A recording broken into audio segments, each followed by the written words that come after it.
Boa noite, irmãos. Nós estivemos aqui pela primeira vez em 1999. Estava conferindo agora, porque alguns estiveram conosco num dos primeiros retiros de casais da igreja, que foi alguns anos depois disso, em 2003. Alguém esteve em Monte Verde conosco em 2003.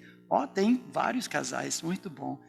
Tem sido muito bom ao longo dos anos colaborar com esse ministério. Tem muitas pessoas conhecidas aqui, queridas também, até ex-alunos, né? Reverendo pastor Fábio também. Você estava na turma do meu filho, não estava? Você, Davi, Sasha, toda aquela turma. Eu dou grego para você, mas eu não vou perguntar se usa ainda. Isso é muito bom. Irmãos, nós temos um tema muito interessante, pode já passar nosso primeiro slide aqui, dentro dessa série que vocês estão desenvolvendo esse ano, mas entrando pela porta dos fundos. A questão que talvez seja muito batida e muito mal compreendida do papel da mulher no lar. Nós vamos trabalhar a contribuição que a mulher tem na liderança do marido. No certo sentido, nós matamos 2 coelhos com um golpe só. Porque a palavra de Deus, obviamente, claramente exige do homem que ele seja o líder do lar, o líder amoroso, pastor da alma da sua esposa, dos seus filhos, o protetor da sua família e o provedor também. É uma responsabilidade extremamente grande. E Deus sabe que nós não conseguimos fazer isso, como homens, sozinhos. Nós precisamos de Jesus, porque a palavra de Deus é extremamente clara. Se o Senhor não edificar a casa, em vão trabalham os que a edificam. Pode fazer uma casa, mas não vai ter um lar. Mas desde o momento em que Deus criou o homem, deu para ele a tarefa de reger o jardim, de governar no lugar de Deus, como vice-regente. Deus falou, não era bom que o homem estivesse só. Então, desde o início, Deus alerta o homem, até faz um visual para o homem entender que ele precisa de ajuda para desempenhar o papel dele. E essa ajuda chama-se mulher, para construir o lar. Eu gosto muito do versículo de Provérbios, capítulo 14, versículo 1, que diz assim: a mulher sábia edifica a sua casa, mas a insensata, a tola, estuta, com as suas próprias mãos a derruba. Ou seja, minhas amigas e irmãs presentes aqui nesta noite, você tem muito poder em suas mãos para fazer a sua casa e o seu homem, ou para derrubá-los. Você tem o poder de criar um homem de Deus, num certo sentido, obviamente, na dependência de Deus, ou de criar um tolo, um fracassado. O livro de Provérbios também fala um pouco sobre a bênção que é essa mulher na vida de um homem. A mulher virtuosa é a coroa do seu marido, a glória, a honra dele. 18:22 diz: o que acha uma esposa, acha o bem, e alcançou a benevolência, o favor, a graça não merecida da parte de Deus. 19:14, a casa e os bens vêm como herança dos pais, mas do Senhor a esposa prudente. Você pode até ficar com os bens, isso é legal, mamãe, papai, vovô, vovó deixaram alguma coisa, mas você quer uma herança de verdade, isso vem de Deus e chama-se mulher, esposa. Eu preciso começar falando bem das mulheres, porque daqui a pouco eu vou descer a lenha. É uma boa estratégia, mas eu gostaria de apresentar para vocês a minha herança. O maior presente que eu recebi na minha vida. Uma mulher virtuosa que eu falo e sem gaguejar. Porque eu convivo com ela há quase 33 anos. Eu a conheço há 35. Eu sonho com ela há 56. A minha esposa Carol, nós somos casados há quase 33 anos. O microfone ficou aqui. Eu gostaria que ela apresentasse também a nossa herança, que não é pequena, mas a palavra de Deus também diz em Salmo 127 que herança do Senhor são os filhos, o fruto do ventre seu galardão. E Deus nos deu muitos galardões. Rapidamente ela apresenta a nossa família para vocês. Boa noite. Deus nos deu 6 filhos. O primeiro, Davi, lá em cima, é um dos pastores na Piba, na Igreja Batista de Atibaia. A Shelly, nossa filha, mora aqui em Atibaia também. O marido ajuda numa das nossas congregações, da nossa igreja. O nosso filho Daniel mora na Itália, ele é capitão da Aeronáutica Americana. O Steven, no canto, é pastor de adoração e louvor numa igreja nos Estados Unidos. A Keila, nossa caçula, a única solteira, se formou agora de design de interiores e estará voltando para o Brasil mês que vem. E nós adotamos a Juliana quando tínhamos já os 5. A Julie já tinha 10 anos quando nós adotamos. Ela também mora em Atibaia, casada, e juntos, todos eles, nós temos 10 netos. Eu não me conformo com o fato de ser casado com uma avó. Você acredita? Alguém tão jovem como eu não sei como isso aconteceu, mas é fato mesmo. A minha esposa é filha do fundador do ministério, do Seminário Bíblico Palavra da Vida. Dizem as más línguas, é a única maneira que eu mantenho, tenho até hoje o meu emprego, porque o fundador é o sogro, mas é isso. Ela foi criada no Brasil, é mais brasileira do que americana. Eu cheguei com 28 anos de idade, metade da minha vida agora é Estados Unidos e metade Brasil.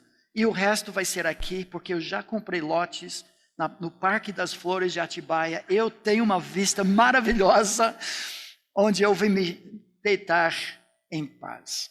Eu fico feliz que a minha esposa tem feito o que nós vamos ministrar aqui, mas nem todas as esposas são assim. Eu vi no Facebook, um tempo atrás, esse charge que disse assim: Rosalina, amanhã faremos 50 anos de casados, eu vou mandar matar um leitão. Ela responde: que culpa tem o leitão? Manda matar aquele teu primo que nos apresentou. Infelizmente, algumas mulheres amarguradas não preenchem o resultado de fazer a casa e o seu homem pelo auxílio mútuo que Deus pede. O que nós queremos fazer, eu nunca dei esse estudo, esse tópico me intrigou bastante. Eu vou juntar alguns textos que são fascinantes, porque vão mostrar exatamente o poder que a mulher tem para edificar a casa. Nós vamos chamar de pinceladas do artista amor Deus. Dizem que Leonardo da Vinci, quando ele fez a famosa Mona Lisa, que ele usou sombreamentos e pinceladas inéditas para a sua época. Inovou e criou um mistério que até hoje cerca a Mona Lisa. Eu sou tentado a falar hoje da Mona submissa, mas nós vamos atacar esse assunto de outras maneiras. E as pinceladas começam lá no início. Abra sua Bíblia, por favor, em Gênesis capítulo 1. Irmãos, eu sei que aqui vocês são craques de Bíblia. Eu não tenho autoridade nenhuma de falar, senão a palavra de Deus. Eu não sou fã daquele método de 5 chaves e 7 características e 9 princípios que o homem impõe e tenta achar algum versículo. Eu preciso ir para os textos da palavra de Deus que falam como é que a mulher pode ajudar o marido a ser o que Deus quer que ele seja. Eu encontro, em primeiro lugar, em Gênesis capítulo 2, a mulher contribui para a liderança do homem. Quando? desempenha seu papel como auxiliadora idônea. Gênesis capítulo 2 já trata dessa questão a partir do versículo 15. Deus já tinha feito o homem. Em Gênesis 2:15 nós vamos ver os detalhes. Diz o texto: tomou, pois, o Senhor Deus ao homem e o colocou no jardim. Um equívoco de alguns é pensar que Adão foi feito dentro do jardim do Éden. Errado. Deus preparou um lar para ele. E a ideia da palavra, ele descansou o homem. Ele aninhou o homem num lugar maravilhoso. E deu uma tarefa para ele, trabalho que vem antes da queda. Trabalho faz parte do plano de Deus para o ser humano. Foi muito afetado pelo pecado, mas vai ser resgatado em Cristo. E nós vamos trabalhar na eternidade. Esquece desse negócio de nuvens e harpas e tédio. Nada disso. É um trabalho altamente realizador. Eu amo trabalhar. Mas ainda tenho patrões chatos. Não fale isso para os meus chefes do seminário. Nós lidamos com clientes inadimplentes. Nós temos que trancar as nossas casas porque alguém entra e rouba o fruto do nosso trabalho. No céu vai ser diferente e no jardim foi diferente. Deus dá ordem para o homem cultivar. A palavra significa servir e guardar o próprio jardim. As duas palavras têm conotação muito espiritual, porque são usados no serviço do tabernáculo e de guardar a palavra de Deus. O homem tem um trabalho sagrado como jardineiro, porque todo trabalho honra a Deus e é santo quando é feito em nome de Jesus. Mas tem um problema. Olha o versículo 18. Disse mais o Senhor Deus: não é bom que o homem esteja só. Far-lhe-ei uma auxiliadora que lhe fosse idônea. Curioso, porque nos outros 5 dias da criação, Deus tinha falado, era bom, era bom, era bom, era bom, era bom. Ele faz o homem e diz, não é bom.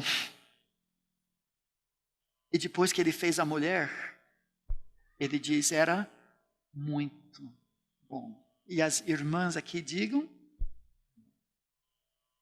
o que não era bom?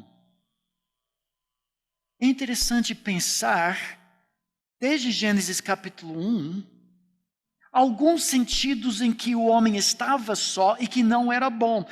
Porque, afinal de contas, o homem não estava tecnicamente sozinho.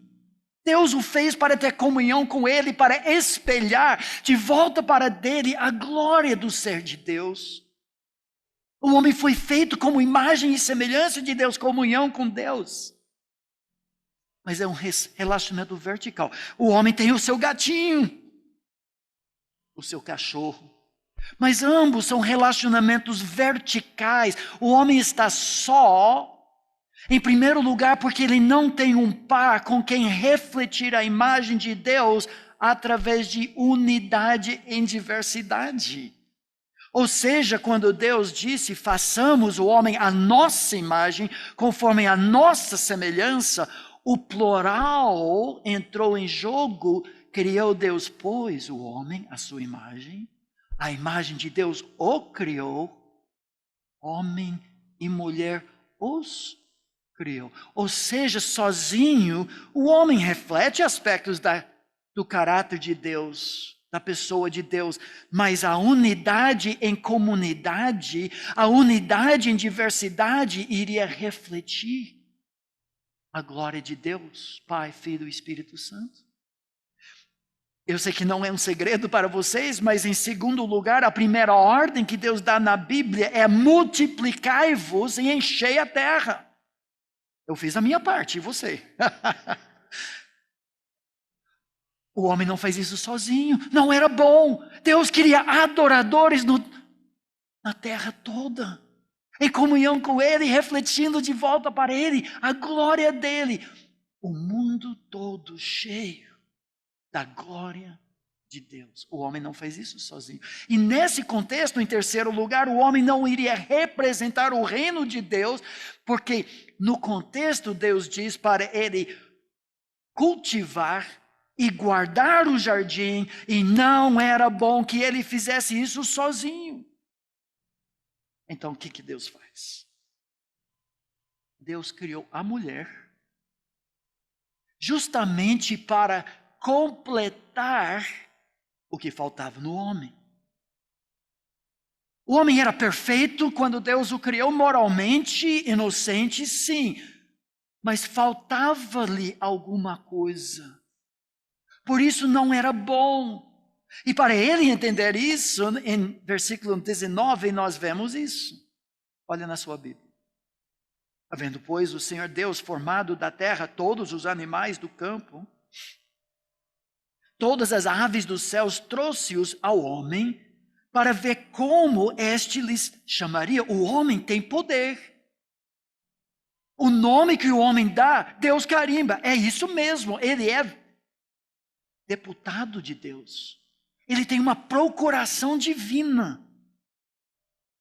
E o nome que o homem desse a todos os seres viventes, esse seria o nome deles. Deu nome o homem a todos os animais domésticos, as aves dos céus e a todos os animais selváticos. Mas olha o final de 20.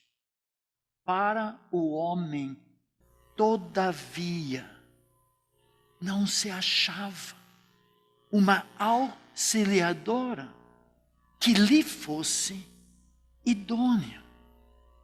Deus faz o desfile zoológico passar na frente dele, ele exerce sua autoridade, dando os nomes para todos os bichos, mas no processo cai a ficha. Todos eles têm seu par. Todos eles têm capacidade de se reproduzir, encher a terra. E eu não. Então Deus, depois de fazer com que Adão reconhecesse sua necessidade, ele cria um capacho tão eficiente para o homem lavar os seus... É isso? Não. O termo auxiliadora idônea é extremamente digna. Versículo 21 diz assim: então o Senhor Deus fez cair pesado sono sobre o homem. Primeira anestesia na Bíblia. Primeira cirurgia, e este adormeceu, tomou uma das suas costelas e fechou o lugar com carne. E a costela que o Senhor Deus tomara ao homem, transformou-a numa mulher. Deus construiu, é o que o termo literalmente significa, uma mulher, não do pó da terra. Todos os bichos e o próprio homem saíram da terra. Mas Deus faz questão de tirar a mulher do lado. Ela é imagem e semelhança de Deus. Ela saiu do homem. E daquele momento em diante, todo homem sai da mulher. 1 Coríntios diz exatamente isso. Porque Deus quer interdependência, não independência. Ele não criou dois seres do pó da terra para se competirem. Ele tira a mulher da costela do que guardava o coração dele. De um, Deus fez dois. Mais tarde, de dois, Deus faz um novamente. Só que um que é maior que a soma das partes. No nosso trabalho com jovens, nós recomendamos, trabalhamos a fórmula matemática que não ajuda nada seu filho jovem na prova Enem, mas ajuda muito na vida. 1 mais 1 tem que ser maior que 2. Para justificar casamento aos olhos de Deus, o propósito de cultivar e servir os campos do Senhor, um jugo igual, em que dois vão cultivar aquele campo, para a glória de Deus, em que a soma das suas vidas é maior do que cada um poderia fazer individualmente. A mulher reforça, a mulher ajuda, a mulher socorre. Essa palavra auxiliador é fascinante. Longe de ser capacho. Essa palavra hebraica foi usada de somente 2 pessoas em toda a Bíblia. Em Gênesis 2, nesses 2 versículos, a palavra Etzer, ou Ezer, que você já conhece. O nome Eliezer, Ebenezer. Eliezer, Deus é minha ajuda.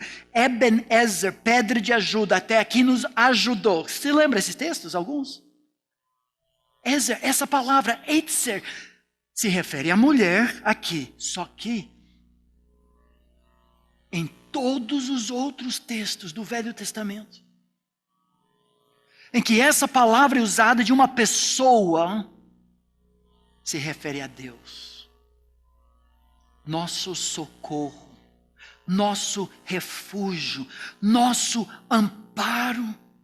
Esse termo não é de capacho, de mulher ser maltratada e usada e abusada. Ela é companheira, ela é socorro. Ela é presente de Deus para o homem desempenhar esse papel. Mas ela também é idônea. Essa palavra é composta na língua original de 3 palavras que literalmente traz essa ideia. Pega as suas 2 mãos agora, não para bater palma, mas para pegar mesmo. Coloca assim suas mãos, uma acima da outra. Mão direita sobre a mão esquerda. Responda a pergunta, as suas mãos são idênticas? Idênticas? Não. Se suas mãos são idênticas, você tem um problema. Colocar uma mão direita numa luva esquerda, não funciona. Desajeitada. Agora faz assim. Sua mão esquerda é uma imagem tipo espelho da mão direita? É conforme. Tem o mesmo formato, é semelhante, mas também é oposto. O nosso ditado, opostos se atraem, pode ser baseado justamente nesse texto, porque as suas 2 mãos se complementam. Essa ideia da palavra idônea traz a ideia de alguém como o homem, o suficiente do lado, não do calcanhar para ser pisada, nem da testa para mandar nele, mas alguém complementar. Não é para competir com ele, como veremos no primeiro pecado, mas alguém para reforçá-lo, para encorajá-lo, para ser maior fã dele. Nós vamos terminar falando sobre isso. O que não é, conforme esse desenho aqui, esse homem não entende o que é auxílio idôneo. É mais parecido com esse fazendeiro que descobriu como a mulher poderia ajudá-lo quando faltou roda do seu trator. Talvez seja mais parecido com isso. O que podemos dizer é que Deus fez o casal iguais no ser, mas diferentes no fazer. E Deus fez com que uma mão dominasse, prevalecesse em termos de perícia, mas sem a outra mão falta muito. O casamento é assim. Ou seja, nós homens precisamos demais da nossa esposa e vice-versa. Como casal, temos que reconhecer quais são as nossas áreas fortes e fracas, cada um individualmente, e trabalhar com o nosso cônjuge para reforçar nessas áreas. Se a mulher é muito craque em cuidar das finanças do lar, não existe razão nenhuma do homem insistir quando ele só sabe se endividar, correr dos credores. Deixa a mulher cuidar das finanças. Isso não quer dizer que você é frufru. É sabedoria. Seja qual for a área, sociabilidade, normalmente Deus junta os opostos. E ela mais sensível percebe, Nós temos que falar com fulano de tal, porque eu acho que ela está triste. Ele está nem aí, ou vice-versa. Em muitas áreas. É por isso que quando Deus fez a mulher e juntou ao homem, ele disse, era muito bom. Alcançou a benevolência do Senhor. Agora, rapidamente, o que aconteceu? Estava tão bem, tão perfeito. A resposta é Gênesis 3.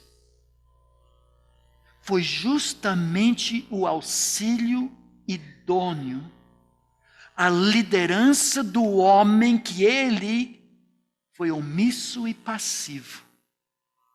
Eva tomou a frente, assumiu a liderança e o homem a seguiu. E tudo caiu. Em vez de auxiliar o homem no cumprimento das ordens de Deus, ela foi feita para isso. Para cultivar, servir o jardim e guardar a palavra de Deus. Ela foi usada pelo inimigo para levar o homem para baixo. Ela foi enganada. Satanás subverteu a ordem bíblica porque ele atacou aquela que não tinha ouvido as palavras de Deus. E percebemos pelos erros que ela faz quando ela cita a palavra que alguém errou. E Adão está numa boa na poltrona debaixo da árvore, lendo o jornal da tarde e faz nada para proteger a esposa. Ajudou o homem a desobedecer e depois o homem junto com a mulher, Gênesis 3, 8, quando ouviram a voz do Senhor Deus, que andava no jardim pela viração do dia, esconderam-se da presença do Senhor Deus. Notem como o texto destaca, o homem e sua mulher, por entre as árvores, eles são cúmplices. De repente tudo acontece, eles percebem a sua nudez, a sua vergonha, eles fazem uma costura fajuta para cobrir a sua vergonha. De repente Deus está chegando para andar com eles. O homem olha para a mulher, mulher, é Deus, fecha a boca, vamos nos esconder. Shhh, eu falei quieto.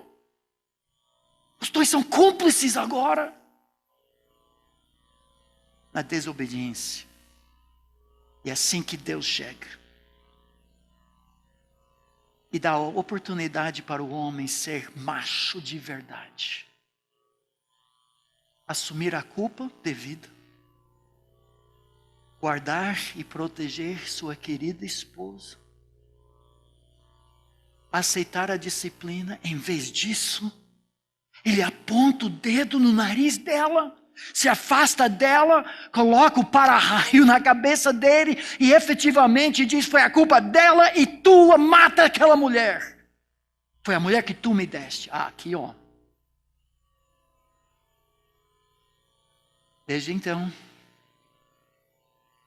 nós vemos conflito conjugal em vez de complementação. Agora as boas novas. Em Cristo. O que o pecado atrapalhou, ele refaz. Em Cristo a mulher pode ser outra vez a auxiliadora idônea. Pode ser a Eva que Eva nunca foi. Pode encorajar o marido a cumprir a palavra de Deus, a ser o líder verdadeiro do seu próprio lar. A buscar a Deus, não como gotejar contínuo, não, tem que ser muito esperta para fazer isso às vezes. Porque a palavra de Deus diz, se alguém está em Cristo, é nova imagem, criatura. Desafio para as mulheres presentes, você é auxiliadora idônea, complemento do seu marido, ou um gotejar contínuo, irritação na vida dele. Você encoraja seu marido na difícil tarefa de ensinar a palavra em seu lar? Você compete com seu marido? Ou completa seu marido? Essa primeira pincelada, que bênção, auxílio mútuo, idôneo. Mas tem um outro texto Eu acho que eu nunca fiz encontro de casais, mas tem tudo a ver. Provérbios 31. Abra sua Bíblia agora para ver essa segunda pincelada. Porque dentro desse tema, me veio à mente o texto de Provérbios 31, que trata da mulher virtuosa. O livro de Provérbios termina com uma poesia da sabedoria da mulher de honra. A mulher contribui para a liderança do seu homem quando, segunda pincelada, desempenha seu papel como mulher virtuosa. A palavra virtuosa literalmente é de força, de caráter, de capacidade, de auxílio mútuo. Tem muitos equívocos quando pensamos sobre essa mulher à luz de Provérbios 31. Eu até tenho uma interpretação um pouco diferente desse texto. Não sou único com isso, mas alguns homens estão procurando não uma mulher virtuosa, mas uma mulher virtual. Ela não existe. Irmãs, esse texto não descreve a sua segunda-feira, tá bom? Tira esse peso das suas costas. O fato é que provavelmente Provérbios 31, a poesia acróstica. Davi, o que é isso? Poesia acróstica. Eu vou explicar dentro de um instante, mas a ideia basicamente é o A a Z da sabedoria, encarnada ou personificada numa mulher. Ou seja, os 22 capítulos de Provérbios, a partir do capítulo 10 até 31, são resumidos, personificados, visualizados na figura de uma mulher, e cada característica dessa mulher é uma característica da sabedoria divina de Cristo. É bom que ele escolheu uma mulher, porque a mulher, como nós homens sabemos, consegue fazer malabarismo o tempo todo com tantas coisas, enquanto nós temos dificuldade em mastigar chiclete e assistir Fórmula 1. Então é apropriado, mas não é só para a mulher, é também para o homem. Só que, nessa descrição, não de uma mulher como essa, eu acho que não é a ideia que Salomão, que Lemuel, o autor aqui, quer transmitir para nós. Não é escravo, mas é sabedoria de A a Z. Cada versículo de 10 a 31 começa com uma letra do alfabeto hebraico em ordem. Aleph, Bet, Gimel, Dalet e assim por diante. A, B, C, D. Ou seja, para fechar esse livro de sabedoria, os retratos que tanto falou do valor de uma mulher de honra, o livro encerra 22 capítulos de Provérbios, com 22 versículos no alfabeto hebraico para facilitar a memorização, para recapitular todas as grandes ideias da sabedoria, para dar a última palavra sobre sabedoria e, acima de tudo, mostrar o A a Z de uma pessoa sábia. E a pessoa sábia na pessoa da mulher é uma bênção. É a vida de Jesus, diríamos, no Novo Testamento, fluindo nela, porque tudo nesse texto descreve o outrocentrismo de Jesus. A vida cristã, afinal de contas, é impossível para mim e para você vivermos. A vida cristã é a vida de Cristo, só Ele vive a vida cristã. E a vida cristã, acima de tudo, é uma vida vivida para abençoar, não para explorar. E essa mulher sábia, em Jesus estão ocultos todos os tesouros da sabedoria. Nós vemos esse outrocentrismo. Essa mulher vive para abençoar. A quem? O cônjuge. Olha o versículo 11 de Provérbios 31. Eu volto para 10. Mulher virtuosa, quem a achará? Ela é rara. O seu valor muito excede o de finas joias. O coração do seu marido confia nela. Você sabe, que eu saiba, é a única vez em toda a palavra de Deus que alguém confia em outro ser humano e Deus aprova. Sabia disso? Quem confia no braço da carne, Deus amaldiçoa. Mas aqui, essa mulher é representante dele. O coração do seu marido confia nela. Você quer fazer o seu homem? Seja uma pessoa confiável, em que ele pode confiar. O texto continua dizendo isso, olha o versículo 12. Ela lhe faz bem e não mal todos os dias da sua vida. Que homem não aceitaria a tarefa pesada de liderar uma mulher assim? Ela só me faz bem. Para, mulher, não aguento mais. Não seja o homem que Deus quer que seja. Não, não é isso que ela fala. Olha o versículo 23. Seu marido é estimado entre os juízes quando se assenta com os anciãos da terra. Isso descreve, normalmente, num vilarejo, cidade de Israel, havia 10 anciãos que julgavam os casos. Eram os vereadores da época, podemos dizer. Mas só chegava aquela responsabilidade. O homem cuja casa estava totalmente em ordem. O homem que não tinha uma mulher com má reputação na comunidade. Uma mulher que não era fofoqueira, encrenqueira. O homem que as pessoas olhavam para ele e falavam, se ele conseguiu aquela mulher, ele deve ser 10. Ela faz o marido dela. Mas ela também abençoa a família. O marido tem sossego porque ela cuida tão bem da família. Eu sei que esse é um assunto bem difícil, mas eu vou dar um desafio para vocês mulheres. Em Tito 2.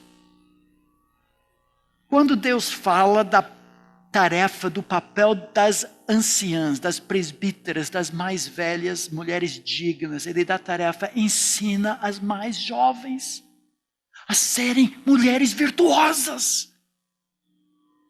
E um dos únicos ministérios em toda a palavra de Deus que Deus dá o currículo, Deus fala o que ensinar. E entre outras coisas, Ele fala, ensina essas jovens a amarem seu marido, amarem seus filhos e cuidarem bem da sua casa.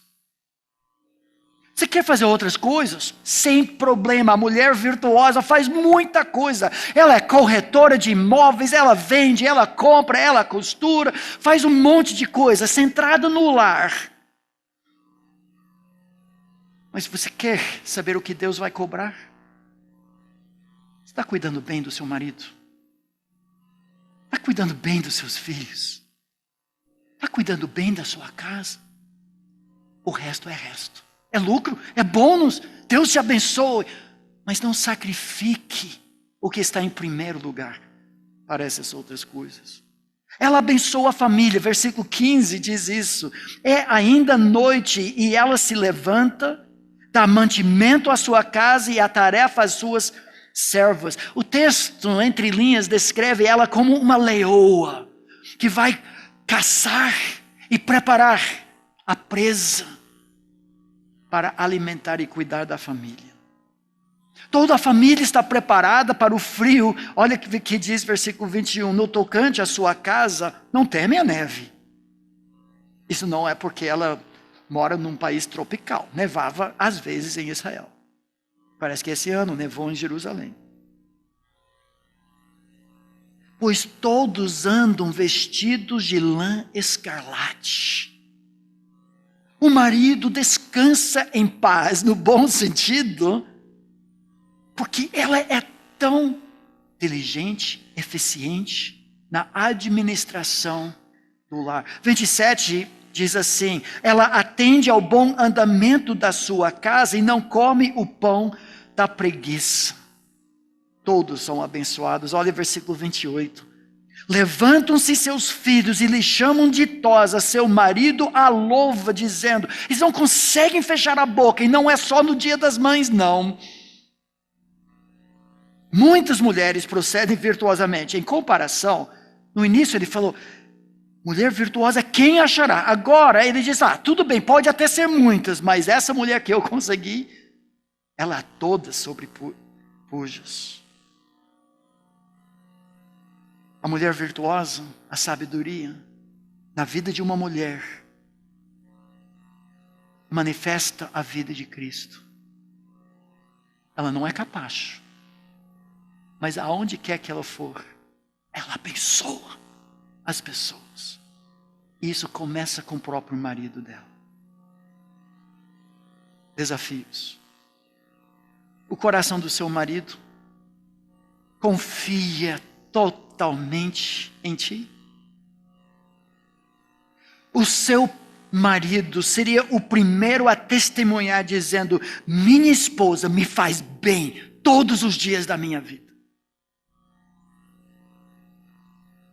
Ele reconhece que você é um dos fatores principais do sucesso da vida dele. Eu falo, eu seria nada, menos que nada sem essa mulher. Ela me fez. Eu venho de um lar desestruturado. Eu não sabia praticamente nada sobre lar cristão. Deus colocou esse desejo no meu coração. Eu vim para o Brasil em 1980 para fazer um estágio de família. Eu já estava apaixonado por ela, mas eu também vim para passar um tempo com uma família que buscava Deus, não perfeita.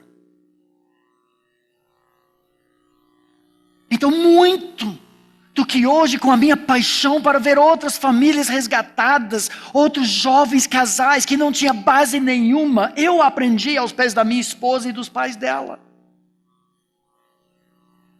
Deus uniu, nesse sentido, a minha paixão e a estabilidade dela, o útil ao agradável. Ela sempre pergunta, Davi, eu sou útil ou sou agradável? Não sei qual. Eu acho que os dois. É graça. Homem precisa de uma mulher assim. Mas tem mais uma pincelada. Vamos terminar com essa que você já esperava. Porque é o texto clássico.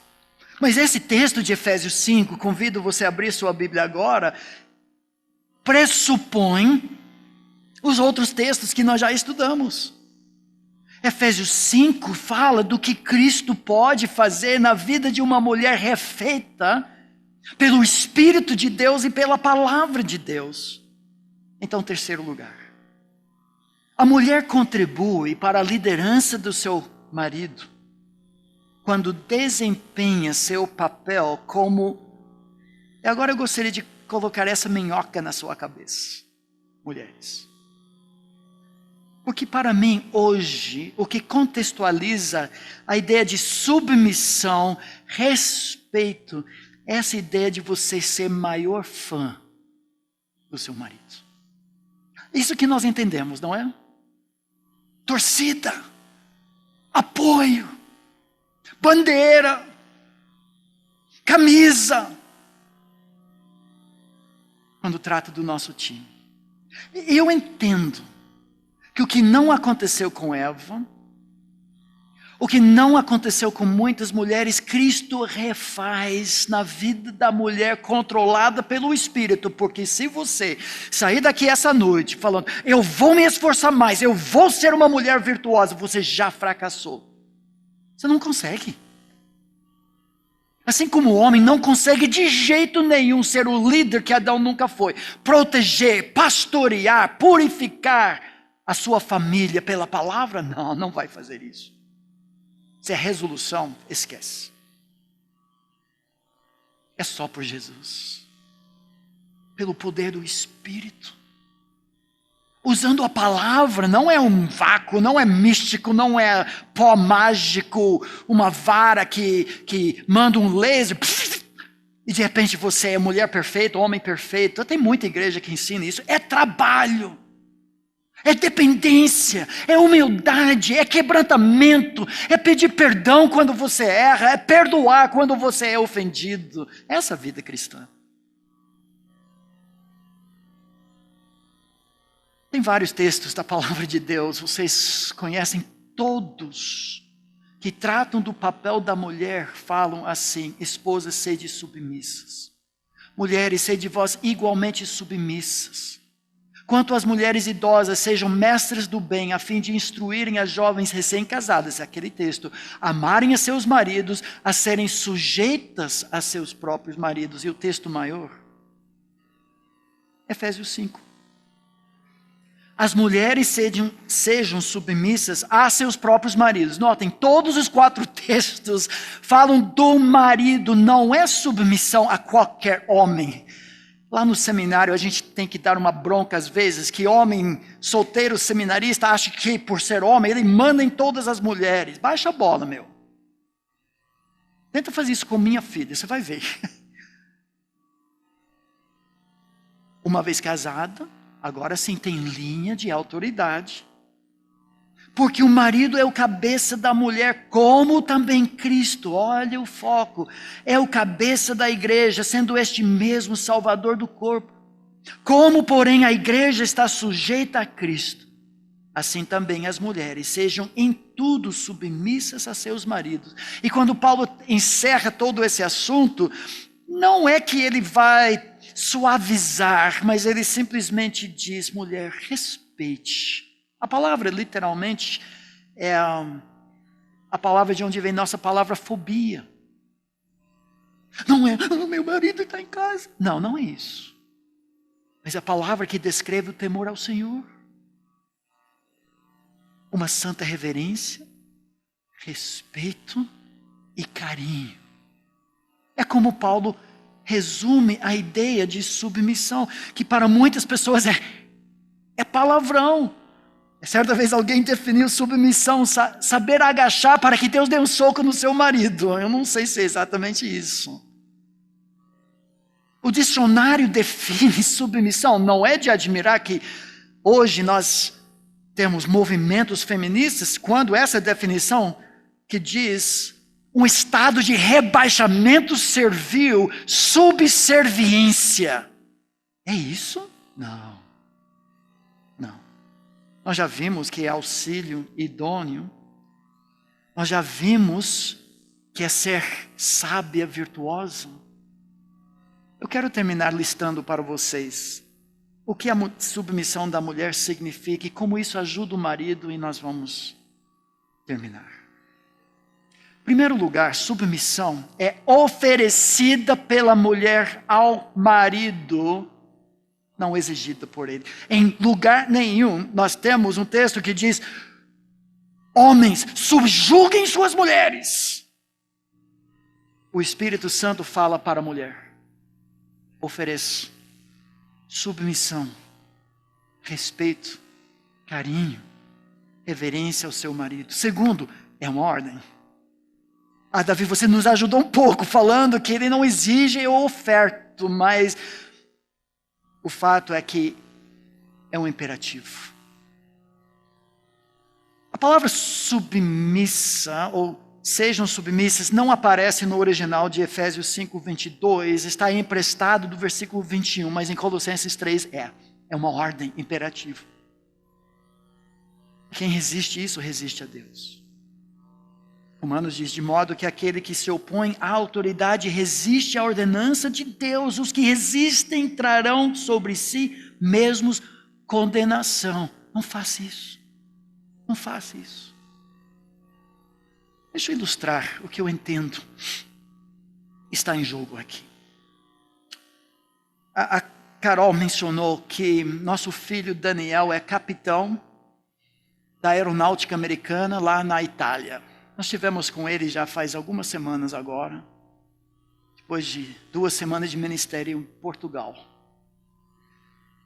Alguns anos atrás, eu participei da formatura de Daniel como oficial da aeronáutica. Uma cerimônia muito solene e digna.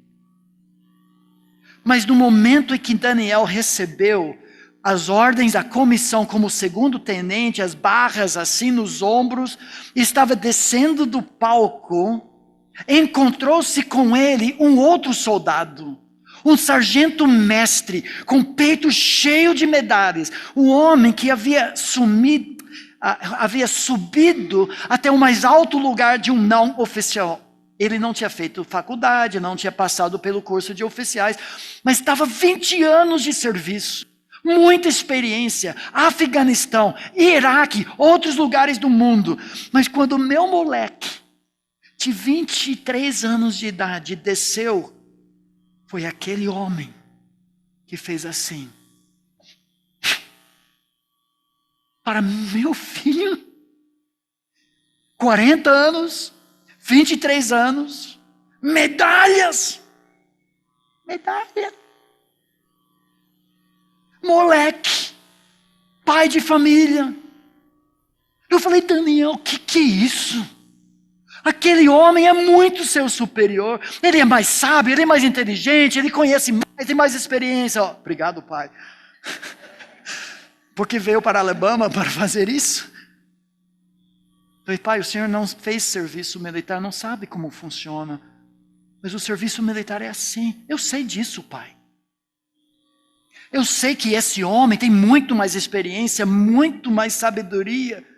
Mas esse homem existe para fazer minha carreira um sucesso. É a função dele. E eu vou encostar nele, eu vou sugar tudo que eu posso aprender dele. Mas papai, na hora de tomar uma decisão, cai sobre meus ombros. Eu vou assumir e ele vai seguir.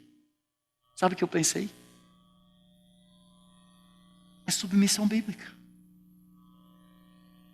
Eu sou casado com um sargento mestre.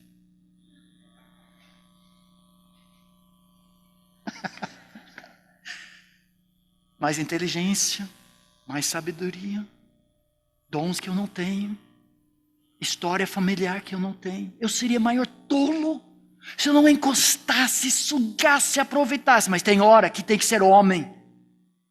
E eu tenho que decidir. E para o bem ou para o mal. E sem falar, não te falei, ela apoia. O final desse texto que nós já vimos, diz isso. Versículo 32, olha na sua Bíblia. Vou passar mais adiante, só para fechar aqui, mas...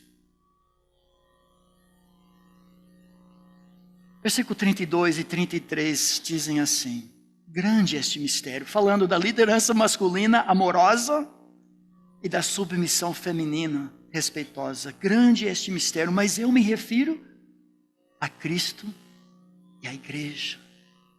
Ou seja, da mesma maneira como Cristo lidera a igreja, o homem lidera a esposa. A igreja é chamada para ser maior fã de Jesus. E Jesus lidera a igreja com amor e carinho. 33, então, termina dizendo, não obstante, vós, cada um de per si, também ame a sua própria esposa como a si mesmo. Esposa, respeite seu marido. A ideia de respeitar é de ser fã. É que eu quero fazer algumas últimas perguntas. Para ser fã do seu marido, ele precisa saber que você está do lado dele. Você tem esse poder de fazer o seu homem. Então a primeira pergunta, você critica seu marido na frente de colegas, amigos ou irmãos? Desmonta o homem. Você desmonta dizendo coisas do tipo, você é igual ao seu pai, quando você sabe que isso vai acabar com ele. Se o pai é homem de Deus, talvez seja bom. Você consulta o seu marido nas decisões que tem que tomar? Promoções no serviço, transferências, compras. Você faz comparações do tipo, por que você não pode ser como, e agora você tem alguma fantasia, alguma ilusão de que outro homem talvez é mais do que seu marido é, mas talvez não seja tão assim. E acaba com ele. Você elogia outros homens, mas nunca seu marido. Você reclama, e talvez muito, do fato de que ele nunca conserta a pia, brinca com as crianças, lidera culto doméstico, ora com você. Não, esse não é o caminho. Você fala mal dele para outras mulheres. Isso não é ser fã. Ser fã é vestir a camisa. É falar bem. É encorajar. Talvez não entre em campo, fique na torcida. Mas quando ele entra em campo, ele olha e lá você... Isso é ser esposa. Conforme o plano de Deus. Agora, sem Jesus, pode esquecer. Se ele não construir a casa, se ele não refizer a mulher, você não vai ter condições. Fazer isso com um marido que nem conhece Jesus não tem possibilidade. Pedro fala sobre isso, um texto que nós não vimos, mas o Espírito de Deus, ele sim usa a palavra de Deus para refazer mulheres à imagem de Deus. Em Cristo Jesus, a mulher outra vez ocupa seu lugar como companheira fiel, como fã do seu marido. Essa é a moral da história que eu vou deixar com vocês. A mulher sábia edifica sua casa, sendo a maior fã do seu marido. E Deus disse, era muito bom. Vamos orar. Sem ti, Senhor, nada podemos fazer. Como homens, não conseguimos liderar, amar, pastorear, purificar e proteger. Como esposas, é impossível ser a maior fã na vida do marido. Mas nesse momento nós clamamos a Ti pela graça e pela sabedoria para exaltar o Senhor em nossos lares. E principalmente nesta noite, as mulheres, fazendo a vida do seu marido pela Tua graça e para a Tua glória. Oramos em nome de Jesus.